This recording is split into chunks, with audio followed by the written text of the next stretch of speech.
दुलाराय बर' फरायसा आफाद सनितपुर जिल्लानि 50थि बे बोसोरसालिया जुथुमा एबा सनाथि मायथाइ फालिनाय लकेश्वर ब्रह्म गोजौ फरायसालि नैबे खैलाजुलियाव जादों।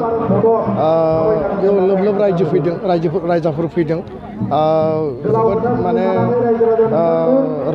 रंजाखांनाय मोनदों जे रायजो राजाया दुलाराय बर' फरायसा आफादनि जि जुथुम्मा माहारिनि आफाद, गावनि आफाद, फरायसा आफाद बेबायदि मोनसे सान्थौ आरो सानस्रि लानानै दिनै मदद होनो फैदों। आरो बे मेलाव रायजो राजानि जि जेंना बे ओनसोलाव गुबै मोननै जेंना दङ। गोबां जेंना दङ, बिनि गेजेराव मोननै जेंनाखौ जेब्लाबो जोंनि मोखाङाव गसंना थानाय बायदि नुयो। गिबि बाथ्रायानो जाहैबाय फरेस्ट एरियायाव थानाय जि हा हु बेखौ जोङो मोनफुंनांगौ। आरो बे 2006नि फरेस्ट राइट एक्ट बेबायदि दाबो हा मोनफुंनाय खामानिया आबुङै फुराय जायाखै। गोबां सरकारखौ नारसिननायनि उनाव आसाम सरकारा गिबि मन्त्रि डक्टर हिमन्त बिश्व शर्मा बिथाङा डाइरेक्सन होनायनि जाहोनाव फरेस्ट डिपार्टमेन्टआ बादा होदोंमोनब्लाबो ढेकियाजुलि समस्थियाव 1302 होनाय जाबाय। सनितपुर जिल्लायाव बिश्वनाथ जिल्लायावबो 600 व्यक्तिनो होनाय जादों आरो होबावगोन, प्राय 3000सो दंबावो होनना बुंदों। दा जिखिनि हा हुनि जेंना दङ बेखौ सुफुंनांगोन। बे मोनसे जोंनि गुबै दाबि आरो गोजामसिन दाबि। नैथियाव जाहैबाय बिटिआर गोजोन गोरोबथानि 3.1 बायदियै गामि सोसननायनि जि बाथ्रा बा सनितपुर बिश्वनाथखौ इनक्लुजन खालामनायनि जि बाथ्रा बेखौ लानानै रायजो राजाया जोबोद आसाबादि। आरो बेखौ लानानै दुलाराय बर' फरायसा आफाद, NDPनि सोद्रोमाफोर, बारग' सोद्रोमाफोर, बिटिआर सरकार प्रमद बर'नि दैदेननाय आरो आसाम सरकारजों जयै खामानि मावगासिनो दङ। जों खोब आसाबादि जे खम समनि गेजेरावनो जाफुंगोन। जोंनि गोबां भेन्सार स्कुला दाबो प्रभिन्सियेलाइज जायाखै। बेयाव गोबां स्कुल दङ नाथाय टिचार्स गैया। LP, ME, हाइ स्कुलाव बे जेंना जेंसिफोरखौ जों फोजोबस्रांनांगोन। आरो जोंनि रांखान्थि अबस्थाया मोजां नङा, लामाया मोजां नङा। दा बे जेंना जेंसिया मोनसे समाव सुस्रांजानांगोन आरो जोबहैनांगोन। होमबासो राङापारा ओनसोलाव थानाय, सनितपुराव थानाय रायजो राजानि जेंनाया जोबगोन आरो जोङो उदाङै आरो मोजाङै जों मार्टियार फेमिलिनो जि 5 लाख होनो गोनां बे आसामाव आसामनि सरकारि रावा जाबाय असमिया राव आरो आसामनि लोगो सरकारि रावा जाबाय बर' राव। बराक भेलियाव बेंगलि राव।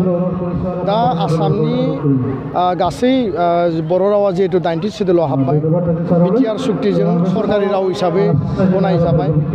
आरो बेयो आसामनि गासै DC अफिस, SP अफिस जेसेबां डिपार्टमेन्ट दङ आसामाव, बे डिपार्टमेन्टफ्राव बा टाउन सहराव जेराव प्राइभेट आरो सरकारि फसंथानफोर दङ बेयाव गासैयावबो लिरनांगौ। बिनि direction official language implementation department दङ, बिथांमोना बिनि खामानिखौ मावनांगौ। दा बिटिआराव थांनाय 17 बोसोराव आरो बिनि सिगाङावबो 2004आव बर' रावा 8 सिडुलाव हाबदों। बिनि उनाव आसामनि लोगो सरकारि राव हिसाबै जोङो बिटिआर सुक्तिनि उनाव जोङो गनायथि मोनदों। दा बेखौ बाहायनायनि जि बिबान थांनाय समनि सरकार आरो आथिखालनि सरकार बेखौ मोनसे सिस्टेमेटिक प्रक्रियानि गेजेरजों गासै हेड अफ दा डिपार्टमेन्ट, गासै DC, SP बिथांमोनखौ बिथांमोनखौ लिंहरनानै मेल मिटिं खालामनानै आसामाव असमिया रावा 1 नम्बराव थागोन, 2 नम्बराव बर' राव थागोन, बराक भेलियावबा बेंगलि राव थागोन आरो बिटिआराव 6 सिडुलाव बर' रावा 1 नम्बराव थागोन, 2 नम्बराव असमिया आरो 3 नम्बराव इंलिस थागोन। दा बे मोनसे स्ट्रिमलाइन बेबस्थाखौ खालामनांगौ। गोदान गोदान अफिसार फैयो, गोदान गोदान गावनि गोसोबादि लिरफैयो। सोरबा बर' लिरा, सोरबा असमिया लिरा, सोरबा इंराजि लिरा। आरो बेखौ लानानै गरेस्वरावबो दावराव जाखांबाय, बेखौ लानानै दाख्लै बिजनियाव दावराव जादों। आरो बिनि फिनजाथाय हिसाबै नोङो मोनसे आफादा बेखौ खोमोरहैदों। बराक भेलियाव बेंगलि राव लिरनाय नुयैखाय असमिया राव लिरनाय माने JJMनि जि जल जीवन मिशननि जि स्किम दंमोन बेखौ गोसोम दागो फोनदों। बे लेंगुवेजखौ लानानै बितर्कआ दाबो दङ, जोबाखै। दा बेखायनो आसाम सरकार, बिटिआर सरकार जयेन्टलि मोनसे इनिसियेटिभनि गेजेरजों अफिसियेल लेंगुवेज इउज खालामनायनि जि मोनसे खामानि दङ, बेबस्था दङ, बेखौ मोजाङै मावफुंनांगोन। आरो बेखौ मावफुङोब्ला नैबे जे लेंगुवेजखौ लानानै जोंनि गेजेराव संघात जानो नागिरदों बे ओरैनो जोबगोन। आरो बेखौ बेबायदि नुदोंब्ला जोंनि जायफोर सांग्रां व्यक्तिफोर दङ, जोङो दुलाराय बर' फरायसा आफादाथ' सरकारखौ जों बुंबोगासिनो दङ, खिन्थु सरकारनि डिपार्टमेन्टफ्रा बेखौ मावफुङा। गोबां डिपार्टमेन्टनि जायफोर हेड थायो बिथांमोना बे खेत्रआव माने सिनसियार नङा आरो बिसोरमोना नेग्लेक्ट खालामो माब्लाबा।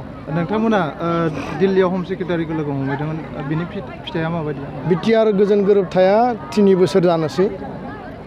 जुदिव कभिड कर'ना भाइरास थांबाय, इलेक्सन थांबाय, नाथाय जों लुबैदों जे टाइम बाउन्ड स्पिडि इमप्लिमेन्टेसन आरो बेखायनो सेन्ट्रेल जिखिनि साबजेक्ट्सफोर दङमोन, सिमा बारायनांगौ, कार्बि आंलंनि एसटि हिलनि इस्यु, आर्टिकेल 280 मर अट'नमि मर पावार 6 सिडिउलाव हरनांगौ, एनडिबिनि जिखिनि जेलाव थानांनाय आरो एनआइए आरो सिबिआइनि जायफोरा केस दङ, लोगोसेनो रन्जन दैमारि बिथांमोननि जेंना जेंसि आरो डाइरेक्ट जि स्पेसियेल रिक्रुटमेन्ट, बेबायदि माखासे जिखिनि मेजर जोंहा क्लज दङ, सेन्ट्रेल इन्स्टिटिउसन एनआइटि बानायनांगौ, central university, sports university, railway कच फेक्ट्रि जिफोर दङमोन बेखौ गोख्रैनो इस्टाब्लिश खालामनांगौ। बिनि थाखाय जोङो मैया हम सेक्रेटारि अजय कुमार भाल्ला बिथांजों रायज्लायदों इउनियन, आरो बिथाङा जोंनो खोब कनस्ट्राक्टिभ आरो पजिटिभ खोथा होदों। मैयानि रायज्लायनाया भेरि माच प्रेगमेटिक जादों आरो बिनि रिजाल्टखौ जों जानुवारि दानाव जेला फर्मेल आरो ट्राइपार्टाइटआव जिरायगोन जोङो माखासे फिथाइखौ जों मोनगोन।